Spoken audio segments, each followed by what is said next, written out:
Hey guys, today I'm going to be making video teaching high school students about abnormal psychology.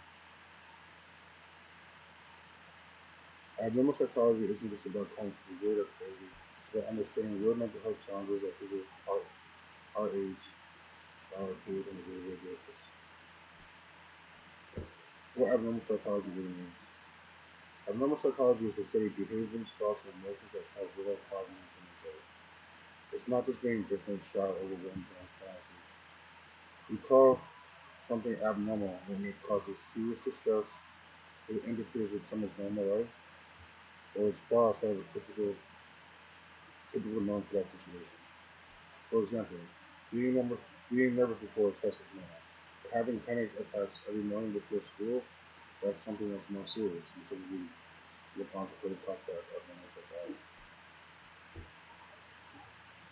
These are some common disorders that some high schoolers may face. Anxiety disorders. This includes panic attacks, social anxiety, and generalized anxiety.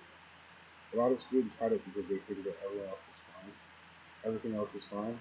The symptoms like shaking, trouble breathing, and avoiding class can be signs of becoming actual disorder. Another common form of abnormalities in high school students is depression. This could look like losing interest in everything, sleeping too much, not eating, or not caring about school or friends. And no, depression isn't just about being sad. Sometimes it feels like nothing in your life matters. Depression can affect somebody uh, pretty greatly on a day-to-day basis because it takes the meaning of life sometimes in this dedicated working person, which can lead to just a lack of maintenance across their entire life. They eat less, they may talk less, and some people have functional depression so that they can, um, you know, in society act like things are okay, but when they get home, they start to feel that disconnection. Another common symptom high school go through is ADHD.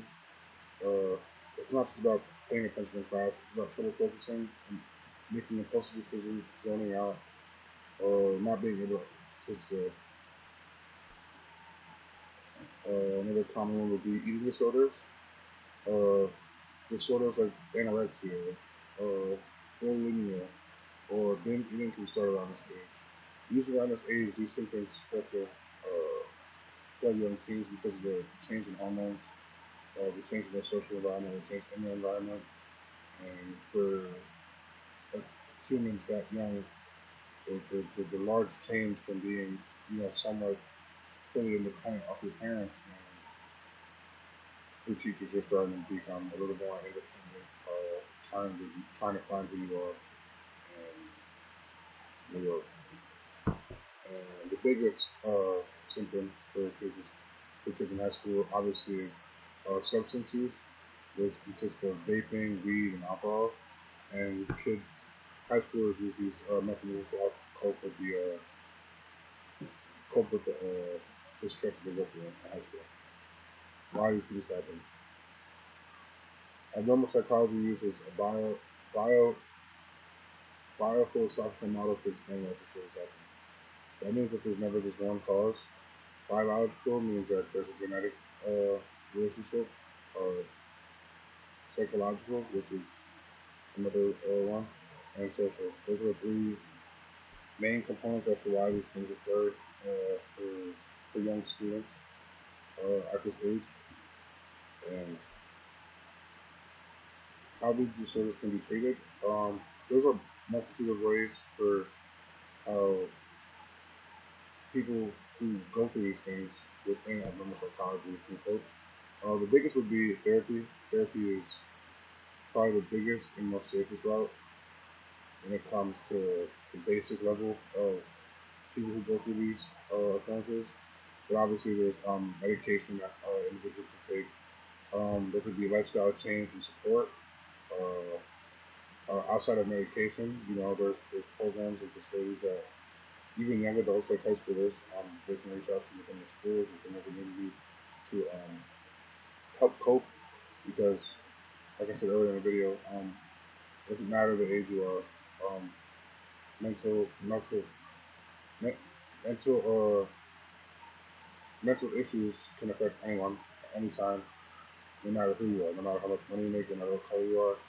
It all comes down to how the society around those people who struggle with this, who struggle with these problems, can help provide a safe and rehabilitation way for these people to get back into communities and live their normal lives. Um, abnormal psychology is not just about labeling people who get the mental illness. It's about understanding what's really going on beneath the surface. Mental health struggles are common in high school, and knowing the signs helps you support yourself and your friends. Um, there may not be common signs at first for people going through mental health issues, but any signs we can pick up on, regardless of if someone's in high school or not, I think we should all take a step towards ensuring that they have a safe and positive environment to help recover.